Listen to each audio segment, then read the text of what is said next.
I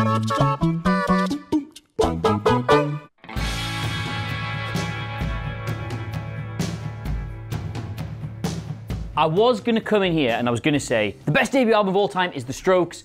Is this it? Because it set off this huge wave of like similar bands. The New York scene blew up purely off the strength of this album. They came on this wave of hype. It was critically lauded. It still hasn't aged a day, nearly what, 19, 18 years later from it coming out. I was going to come in here and I was going to say it's The Strokes. Is this it? Because it's just a beautifully crafted album that they didn't really get back to the heights of, and nobody else that's aped it have ever really done. But it's not the greatest debut album of all time. It's actually one of the albums that technically owes it a lot, is the greatest debut album of all time, and that is Fever to Tell by the Yeah Yeah Yeahs. Because when the Strokes made the New York scene blow up, anybody who was anybody for the next sort of 2 years could get attention, they could get radio play, they could maybe even get a record deal. But one band that didn't do any of that, that purely got through off the strength of their own grottiness, I guess, was the Yeah Yeah Yeahs. And their debut album is not, it's not as polished, it's not as refined, it's not a fulfilled, finished version of their sound. They sound completely different now. The band's evolved loads and loads and loads. But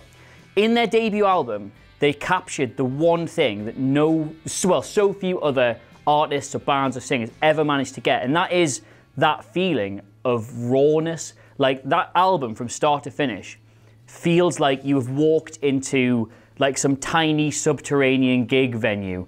It's far too hot. Your feet are sticking to the floor, everybody's crammed in, you've got an off-brand beer bottle that you're scratching at the label of. You know somebody you fancy is here somewhere, but you're probably not going to talk to them because it's so hot, you're sweating a bit, and you're just there completely enraptured with a band. And the band in this case was a three-piece comprising of a guitarist who was just insane on guitar, a drummer who was insane on drums, and just this shrieking, wailing, lyrically brilliant singer in Karen O. And that entire album from start to finish, like Date with the Night, Why Control, True Romance, Maps, Tick, all of it, the whole way through, sounds raw and it sounds unfinished and it sounds like not quite polished, but it is still, that hasn't aged a day either. It could be easily be getting played by any band in the world right now as a debut album. And they went on, they did loads of stuff, they got a bit techno and stuff, and they got clever and more sophisticated, but that debut album exists as the purest refinement, I think, of what a debut album should be. It didn't need hype, it didn't need a polished sound, it didn't need a slick band who were really good at interviews or anything like that. They just put together some really awesome songs, the kind of songs you should be writing when you start a band. And I love it. I absolutely love it. I love it, I love it, I love it. So I've sat here on various videos for this channel already and confessed that my favourite album of all time is Nas Illmatic, which is a debut album. So going by that, you'd think that my answer for this question would be very simple. But when I'm thinking about a debut album, when I'm thinking what I think is the best debut album, I have to consider, what did the album establish? What did it change? What kind of impact did it have? What did it start? It's a debut, after all, aside from the artist's career, obviously. Now, while Illmatic is a highly influential album and one of, if you ask me, the best collections of songs ever committed to anything, the choice I have to go with in the same genre a year earlier is Enter the Wu-Tang, 36 Chambers, Wu-Tang Clan. Like, I could sit here for hours and talk about the quality of this album. The music, from the moment Bring the Ruckus bursts out your speakers, it is hard-hitting, it's grimy, it's dirty, it's filthy. It's one of the best hip-hop albums ever made, but that's kind of beside the point to me, because this album changed everything in the genre.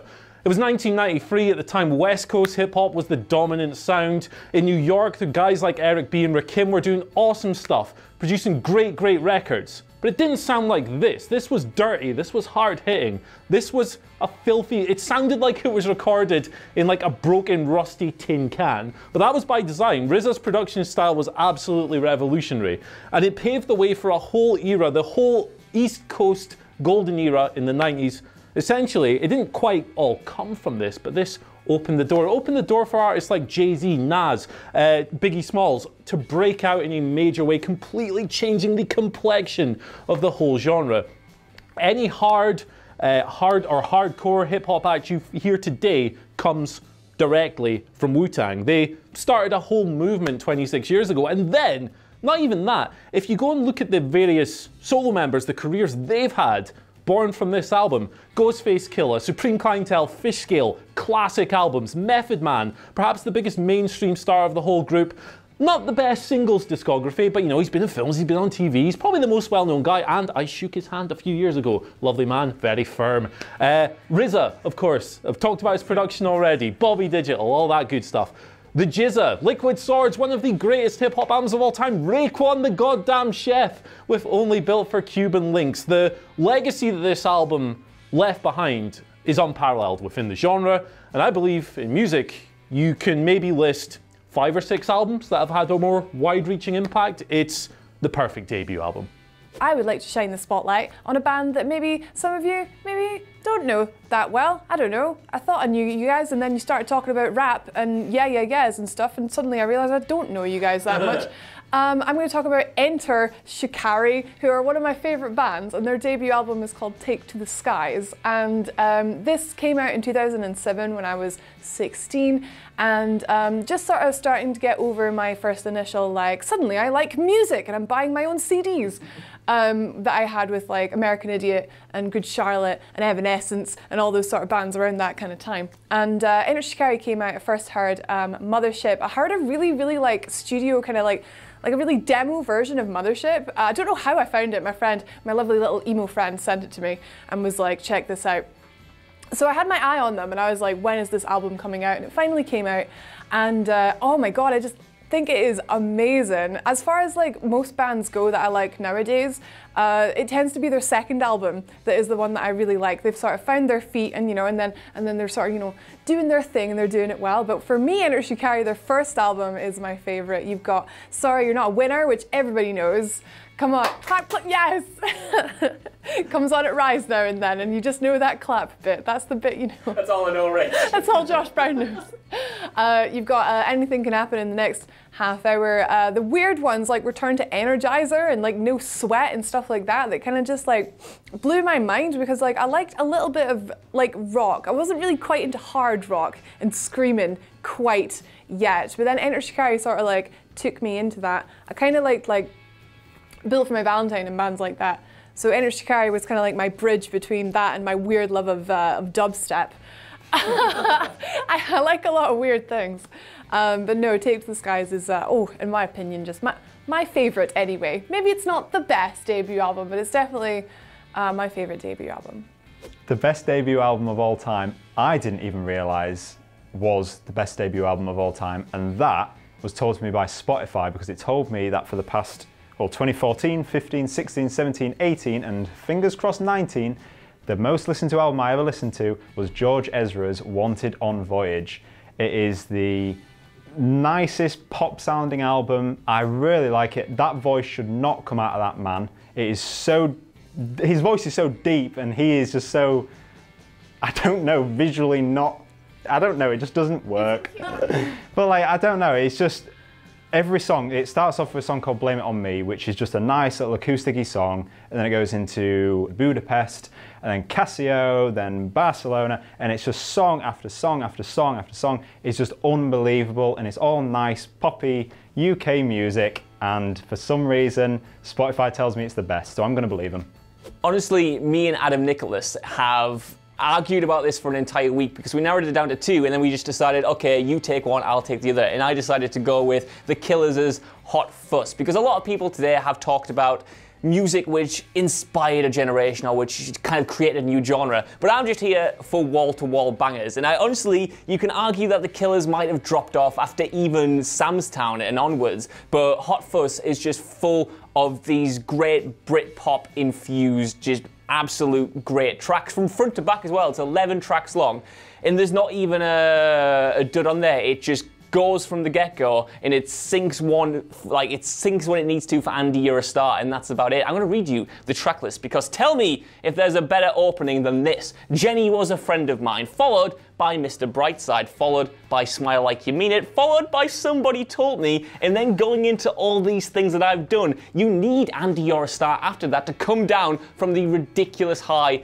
that you've been on, and it is great. It is unlike anything else the Killers have done as well, even though obviously it's kind of established their sound. They moved away from it almost instantly. The elements that they still have today are from this album, but they morphed it immediately with Sam's Town, which I actually got into 5.2 first. That was my entryway into the Killers, and then I went backwards to discover Hot Fuss really late on. But I thought everyone just assumed this was a banger of an album. When I brought it up in the office, everyone was like, yes, that's the one. But I was doing some primary research before coming in, and I found out that Pitchfork, in all of their glory, gave Hot Fuss a 5.2 back in 2004. And they said, and I quote, "The Killers' questionably titled debut album is radio-friendly style over substance."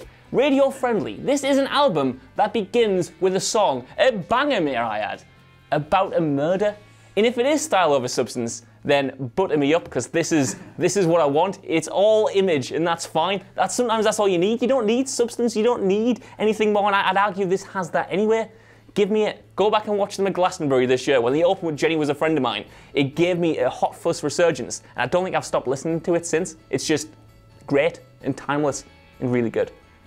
The best debut album that I've gone for is the Arctic Monkeys debut album. Whatever people say I am, that's what I'm not. But as always, it comes with a tiny little caveat at the beginning, because I just can't help myself. I can't help myself. Me and Josh Brown spent a long time debating who was going to do which album between Hot Fuss and this one, because they're just two fantastic albums and we both love them very much. Now, I have been informed reliably that he forgot to mention the best song on that album, which is Glamorous Indie Rock and Roll, which I will tie into this album, because I heard that song as a young lad, 14 years old, in Berlin, and I was like, you know what it is? Bloody is about glamorous indie rock and roll, isn't it? That's who I am. That's my song. They wrote that about me and indie rock and roll, and it is glorious, and bloody hell, I enjoyed it. But we are here to talk about the Arctic Monkeys, whatever people say I am. That's what I am not. And for me, this album, I would have been, so I think it came out in 2006 at the beginning, so I would have technically been 15 when it came out. Definitely too young to be going out and drinking, but was definitely going out and drinking. And this whole album is essentially one long weekend of that kind of behaviour. You're a young lad, you're kind of figuring out who you are, you like music, you're just starting to figure out kind of where you want to go, what you want to do, and all the things you want to do in that time. And this album like encapsulates that perfectly for me. From the moment it got released, well actually, let's take it back a little bit, because I first got into them in 2004 because they were like handing out CDs with this 18 demo tracks on that they had, and that was what really caught on. And from that point, I remember having that track. I remember having I Bet You Look Good on the Dance Floor on an MP3 that someone sent me through MSN, and I was like, what is this? What is this little bit of magic? My whole life changed when this... It's a guy who I would never speak to again as well, now that I think about it. But more importantly, they sent us this track, and it blew me world away. And then eventually the album came out like a year and a bit later. You had to wait for this album to come out. It finally dropped, and I was furious. I was furious because it didn't sound anything really like the 18 demo tracks, obviously, because it was much better. It was like it had been tailored in a studio, but I was like, well, it doesn't sound the same. It doesn't sound the same. This is terrible, a disaster. Of course, I was wrong, because it was even better than I had hoped. They changed the titles of some of the tracks, like Scummy Man had been changed, and I was like, this is a disaster. But it wasn't a disaster, it was absolutely fantastic.